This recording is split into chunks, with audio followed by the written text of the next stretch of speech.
महाराष्ट्र के कोंकण क्षेत्र में स्थित Ratnagiri railway station code RN एक महत्वपूर्ण रेलवे जंक्शन है जो इस खूबसूरत तटीय शहर और आसपास के इलाकों को देश के बाकी हिस्सों से जोड़ता है। कोंकण रेलवे लाइन पर स्थित ये स्टेशन मुंबई और उत्तर भारत से गोवा, कर्नाटक और केरल की ओर जाने वाली लगभग सभी ट्रेनों के लिए एक प्रमुख पड़ाव है। यह रत्नागिरी शहर से लगभग 6 किलोमीटर पूर्व में राष्ट्रीय राजमार्ग 204 पर स्थित है। इतिहास और कोंकण रेलवे का महत्व। Ratnagiri railway station Konkan railway परियोजना का एक अभिन्न अंग है, जिसका निर्माण भारतीय रेलवे के इतिहास में एक मील का पत्थर है। कोंकण रेलवे की स्थापना 1993 से 1997 के बीच हुई थी। इस परियोजना को पूरा करना एक बड़ी इंजीनियरिंग चुनौती थी, क्योंकि इसमें पश्चिमी घाट के बीहड़ इलाके से होकर गुजरना था, जिसमें कई सुरंगें और पुल शामिल थे। ई श्रीधरन, जिन्हें मेट्रोमैन के नाम से भी जाना जाता है, ने कोंकण रेलवे के निदेशक के रूप में महत्वपूर्ण भूमिका निभाई। 760 किलोमीटर लंबा कोंकण रेलवे मार्ग महाराष्ट्र, गोवा और कर्नाटक के तटीय क्षेत्रों को जोड़ता है, जिससे यात्रा का समय काफी कम हो गया है और इस क्षेत्र के विकास को गति मिली है।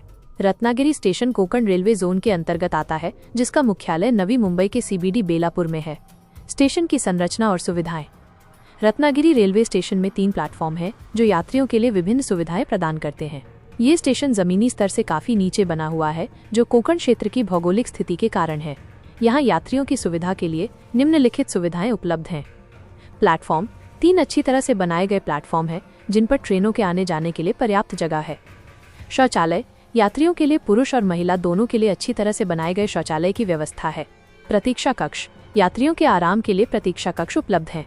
टिकट काउंटर, टिकट खरीदने और आरक्षित कराने के लिए कंप्यूटर आधारित आरक्षण कार्यालय CRS की सुविधा है। खान पान, स्टेशन पर शाकाहारी और मांसाहारी दोनों तरह के खाद्य स्टॉल उपलब्ध हैं। किताबें और पत्रिकाएं, बुक स्टॉल भी उपलब्ध हैं, जहां यात्री किताबें और पत्रिकाएं खरीद सकते हैं। पार्किंग, स्टेशन पर पार्किंग की सुविधा भी उपलब्ध है। परिवहन, स्टेशन से शहर और आसपास के क्षेत्रों के लिए टैक्सी और ऑटो रिक्शा जैसी परिवहन सुविधाएं आसानी से उपलब्ध हैं।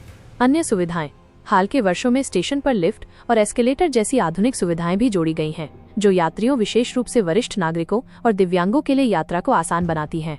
स्टेशन पर मुफ्त वाईफाई की सुविधा भी उपलब्ध है। सुरक्षा, यात्रियों की सुरक्षा सुनिश्चित करने के लिए रेलवे पुलिस बल, RPF और अन्य सुरक्षा कर्मी तैनात रहते हैं। CCTV कैमरे भी लगाए गए हैं। रत्नागिरी से गुजरने वाली प्रमुख ट्रेनें। रत्नागिरी स्टेशन से कई महत्वपूर्ण ट्रेनें गुजरती हैं, जो इसे विभिन्न शहरों से जोड़ती हैं। इनमें से कुछ प्रमुख ट्रेनें हैं। कोंकण कन्या एक्सप्रेस 10,111 बटा 10,112 मुंबई छत्रपति शिवाजी टर्मिनस और मडगांव के बीच चलती है। मांडवी एक्सप्रेस 10,103 बटा 10,104 मुंबई छत्रपति शिवाजी टर्मिनस और मडगांव के बीच चलती है। राज्यरानी एक्सप्रेस 11,003 बटा 11,004 दादर और सावंतवाड़ी रोड के बीच चलती है। मत्स्यगंधा एक्सप्रेस 12,619 बटा 12,620 लोकमान्य तिलक टर्मिनस और मंगलौर सेंट्रल के बीच चलती है। नेत्रावती एक्सप्रेस 16,345 बटा 16,346 लोकमान्य तिलक टर्मिनस और तिरुवनंतपुरम सेंट्रल के बीच चलती है। तेजस एक्सप्रेस 22,119 बटा 22,120 मुंबई छत्रपति शिवाजी महाराज टर्मिनस और मडगांव के बीच चलने वाली ये एक प्रीमियम ट्रेन है। जनशताब्दी एक्सप्रेस 12,051 बटा 12,052 मुंबई छत्रपति शिवाजी महाराज टर्मिनस और मडगांव के बीच चलती है। इसके अतिरिक्त रत्नागिरी से कई अन्य स्पेशल ट्रेनें और यात्री गाड़ियां भी गुजरती हैं, जो विभिन्न गंतव्यों को जोड़ती हैं। आसपास के पर्यटन स्थल। रत्नागिरी अपनी प्राकृतिक सुंदरता और ऐतिहासिक महत्व के लिए जाना जाता है। रेलवे स्टेशन के पास और रत्नागिरी शहर में कई पर्यटन स्थल हैं, जिनमें शामिल हैं रत्नदुर्ग किला। रत्नागिरी शहर से लगभग 2-3 किलोमीटर दूर स्थित ये एक ऐतिहासिक समुद्री किला है। ये किला 120 एकड़ के क्षेत्र में फैला हुआ है और समुद्र से घिरा हुआ है। यहाँ से सूर्यास्त का अद्भुत दृश्य देखा जा सकता है। जयगढ़ किला और लाइट हाउस। रत्नागिरी तालुका में स्थित ये एक और महत्वपूर्ण सागरी दुर्ग है। 16वीं सदी में निर्मित इस किले और इसके पास स्थित लाइट हाउस भी पर्यटकों को आकर्षित करते हैं। थिबौ पैलेस 1910 में निर्मित ये ऐतिहासिक इमारत बर्मा के निर्वासित राजा थिबौ का निवास स्थान था। इसकी बर्मी वास्तुकला और प्राचीन कलाकृतियों का संग्रहालय देखने लायक है। मरीन एक्वेरियम और संग्रहालय। ये संग्रहालय समुद्री जीवन की विभिन्न प्रजातियों और गहरे समुद्र में रहने वाले जीवों के संरक्षित कंकालों को प्रदर्शित करता है। गणपतिपुले। रत्नागिरी से लगभग 25 किलोमीटर दूर स्थित गणपतिपुले अपने स्वयंभू गणेश मंदिर और खूबसूरत समुद्र तट के लिए प्रसिद्ध है।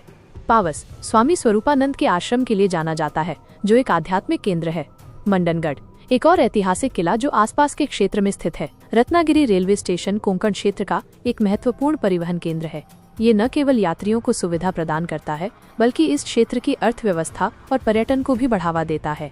कोंकण रेलवे के माध्यम से मुंबई और गोवा जैसे प्रमुख शहरों से अच्छी कनेक्टिविटी के साथ रत्नागिरी स्टेशन एक व्यस्त और महत्वपूर्ण हब बना हुआ है, जो यात्रियों को खूबसूरत कोंकण तट और उसके आसपास के आकर्षक स्थलों तक पहुंचने में मदद करता है। हालांकि हाल के दिनों में कुछ निर्माण कार्यों की गुणवत्ता को लेकर चिंताएं भी सामने आई हैं, जिन पर ध्यान देने की आवश्यकता है ताकि यात्रियों को सर्वोत्तम सुविधाएं मिलती रहें। आशा करती हूँ कि ये वीडियो आप लोगों को पसंद आया होगा। वीडियो पसंद आया हो तो वीडियो को लाइक करें। ऐसे ही ट्रेन से संबंधित नया अपडेट पाने के लिए हमारे चैनल इंडियन रेलवे फैक्ट्स को सब्सक्राइब कर लीजिए। ट्रेन से संबंधित या तो वीडियो से संबंधित कोई प्रश्न हो तो कमेंट बॉक्स में अपना राय जरूर दीजिएगा और इस जानकारी के लिए वीडियो को एक लाइक कर दीजिएगा। वीडियो देखने के लिए धन्यवाद।